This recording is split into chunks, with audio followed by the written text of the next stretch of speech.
जहां तक SCO का फैसला है और वजीर आजम साहब के जाने का फैसला है, वो अभी तक अंडर डिस्कशन है. It is important for us as a confidence building measure. IMF की किस्त आज तक नहीं आ सकी. खारजा अमूर पे ये बुरी तरह नाकाम जा रहे हैं, कुछ भी नहीं कर पा रहे हैं. G20 कॉन्फ्रेंस से मतलब ये है कि एक दरवाजा खुल गया इंडिया के लिए वहां पे लोगों को लाने में. पाकिस्तान है उसकी तरफ से, गवर्नमेंट की तरफ से ये कोशिश की जा रही है कि इंडिया के साथ फौरी तौर पर, यानी बहुत ही ज्यादा जल्दी ताल्लुकात कायम किए जाएं. वेयर इंडिया एट 100 वो कैसा होगा? मोदी जी ने उसका विजन दिखाया है हिंदुस्तान को कि भाई we want to be a developed country.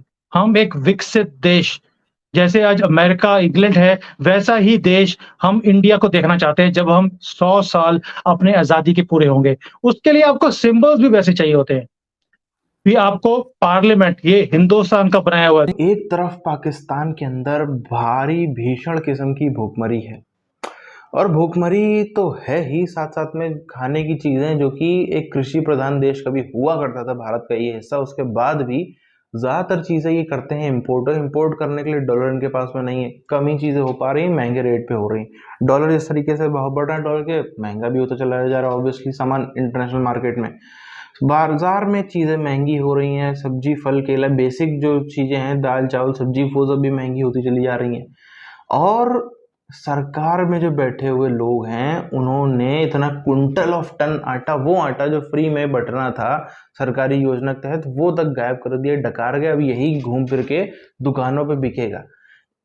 मतलब यही है पाकिस्तानी फौजी, लड़के लेंगे पाकिस्तान, छीन के लेंगे पाकिस्तान. यही नोच खाने के लिए पब्लिक को पाकिस्तान बना था, और वही पाकिस्तानियों के साथ में हो रहा है आज. G20 कॉन्फ्रेंस उन्होंने करनी थी, करके दिखा दी डंके की चोट पर.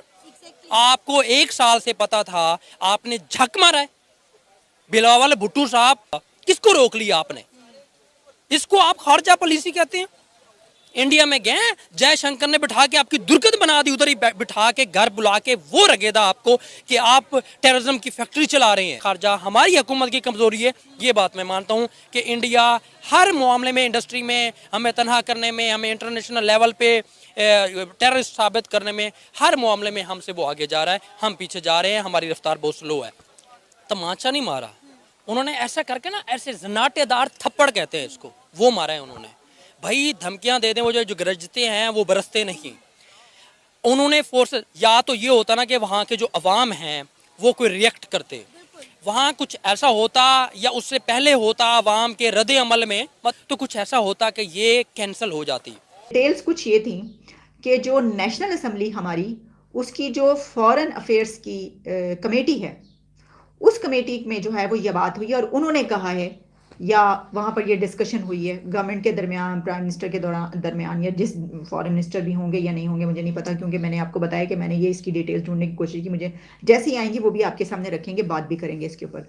तो पाकिस्तान की इस वक्त ये ख्वाहिश है कि फौरी तौर पर जो है वो इंडिया में अपना एनवॉय या बंदा भेजा जाए, और उनको से जो है वो बातचीत की जाए, और ताल्लुका जो है बेहतर किया लिया था. जब कश्मीर, मकबूजा कश्मीर का स्टेटस 370 उन्होंने ख़त्म किया, सिर्फ यही था कि आधा घंटा हमने धूप में खड़े होकर ऐसे खामोशी इख्तियार करनी होती. इससे बढ़कर जलालत और हो नहीं सकती जितनी इमरान खान साहब ने की थी. ना कैबिनेट का कुछ हो, एक ही तकरीर थी UNO की जनरल असेंबली में, जो आके बोला जी हमारा मकबूजा कश्मीर में ये हो गया वो हो गया. उसके बाद क्या था? कोई फॉलो अप नहीं था. अपना इतने मंजे हुए सियासतदान है शाह महमूद कुरैशी साहब, माजरत के साथ क्या किया उन्होंने? 878 दौरे होंगे उनके 4 साल दौरे हुकूमत में. मकबूजा कश्मीर पे जाके उन्होंने क्या कर लिया था? ये बात तो अपनी जगह पर है कि वक्तन फवक्तन हमारी तरफ से ये सोच पाई जाती है कि रिलेशंस बेहतर होने चाहिए हमसाया मुल्क से. और उस सूरत में कि जब हम ये देखते हैं कि वहाँ का प्राइम मिनिस्टर जब पहुँचता है ऑस्ट्रेलिया, तो वहाँ पर उसको कहा जाता है बॉस, और जब उनका प्राइम मिनिस्टर वहाँ पर प्रेसिडेंट बाइडेन से मिलता है तो वो उनको कहते हैं कि यू आर टू पॉपुलर, और मुझे आपका ऑटोग्राफ चाहिए. तो इस सिचुएशन में जब आप ये देखते हैं तो ये मेरे नज़दीक ये इम्प्रेस होने की नहीं, ये अच्छी बात है कि अगर हम ये देखें कि भाई हमें फ़ायदा उठाना चाहिए अपने हमसाया मुल्क से, या ये कि हमें ताल्लुकात बेहतर करने चाहिए. मैं समझता हूँ कि पिछले प्राइम मिनिस्टर्स जो थे जितने, उनमें से सबसे ज्यादा ट्रिप करने वाले प्राइम मिनिस्टर हैं, लेकिन he has taken India to the next level, no question about it. उनकी देखें, उनकी पॉलिसीज, उनके इनसे डिसएग्री करना, चीजें करना, वो एक अलग बात है, but you have to see what he has delivered to India. That is remarkable. That's remarkable. That should be a model for the rest of the developing countries. Architect of India for the people of India. So ये एक ऐसी चीज है जिसके ऊपर गर्व करना चाहिए, बट क्या करें, ऑपोजिशन के लोग हैं, उनका काम ही है. ऑपोजिशन और गवर्नमेंट को मैं हमेशा सोचता हूँ जैसे सास बहू का रिलेशनशिप होता है ना, कि बहू जितनी मर्जी अच्छी हो, जितना मर्जी अच्छा काम करे, सास को कभी उसमें कुछ गुण दिखेगी नहीं. वो बाद में यही बोलेंगे, वो लोग पूछते भी हैं भाई इसमें प्रॉब्लम क्या है बहू में. मोदी जी ने स्टेटमेंट दी थी कि he wants to have a better relationship with Pakistan. जवाब नहीं दिया किसी ने उसका. उसमें आके फिर मैं क्या कहूं, यही तो मेरा अलमिया है. ये अपने अंदर के मसाइल में या तो बहुत ज्यादा एंगेज हैं, या फिर पता नहीं इनका क्या सोचे हैं, किस डायरेक्शन में जाना चाहते हैं, या फिर चाइनीज को नाराज नहीं करना चाहते. उसकी वजह यह कि इस वक्त सिर्फ चाइना आपको पैसे दे रहा है, तो आप दिन गुजार रहे हैं. सारे जहां से अच्छा हिंदुस्तान हमारा, हम बुलबुलें हैं इसकी, ये गुलसिता हमारा.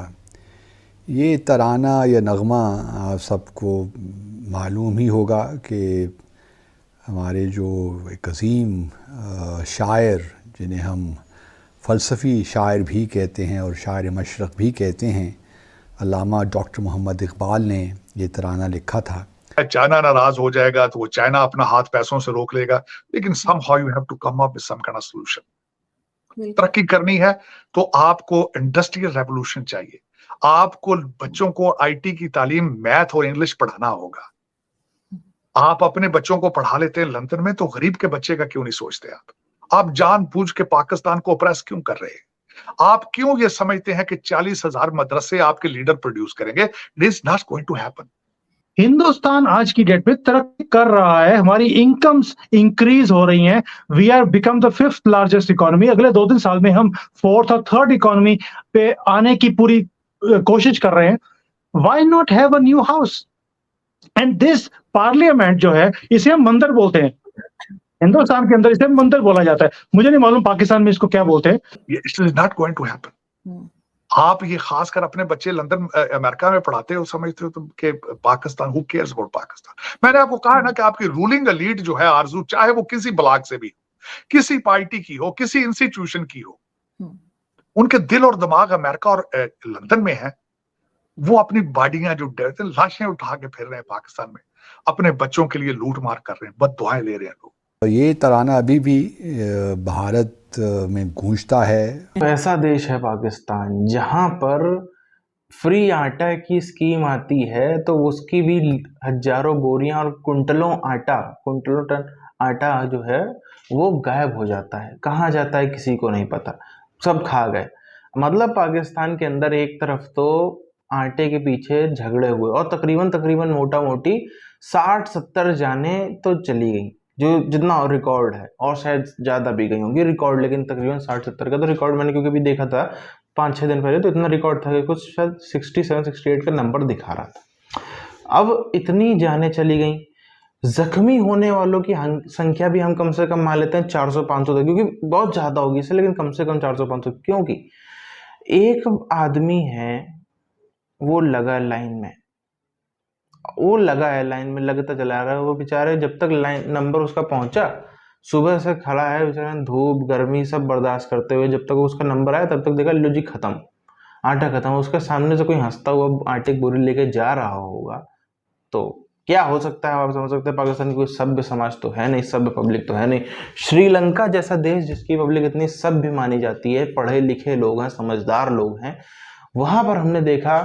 और अभी भी कुछ अब तो खबरें आना कम हो गई, लेकिन अभी भी वैसी स्थितियां हैं. पहले कुछ बीच में अचानक से ज़्यादा बढ़ गई थी. कैसे खाने पीने के लिए, बाकी चीज़ों के लिए मारकाट मच रही थी. लोग प्रेसिडेंट हाउस में घुस रहे हैं, इसमें घुस रहे हैं, उधर घुस रहे हैं, मारकाट मची थी. अब वहाँ पे लोग ऐसे हो गए हैं तो फिर पाकिस्तान में तो क्या ही बोला जाए. पाकिस्तान में तो अभी और देखिए और कैसे मौत नाचेगी.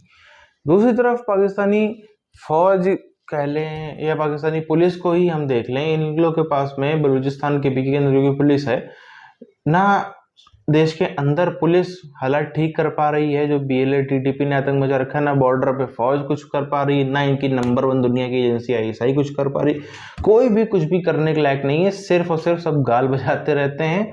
और जो सरकार में बैठे हैं वो इस समय नाच रहे हैं कि यार पूरे, हमें लगा था कि पॉलिटिकल करियर खत्म हो गया, लेकिन फौज ने आ करके जिस तरीके से इमरान खान को कुचला है, इमरान खान के साथियों को जिस तरीके से दबाया है, उनको फिर से वो नाच उठे हैं कि गुरु पैसा तो छप ही रहा है अभी जब तक सरकार में बैठे हैं, अगली बार भी हमको कुछ ना कुछ हो सकता है, क्योंकि इमरान खान की इज्जत इतनी बुरी है।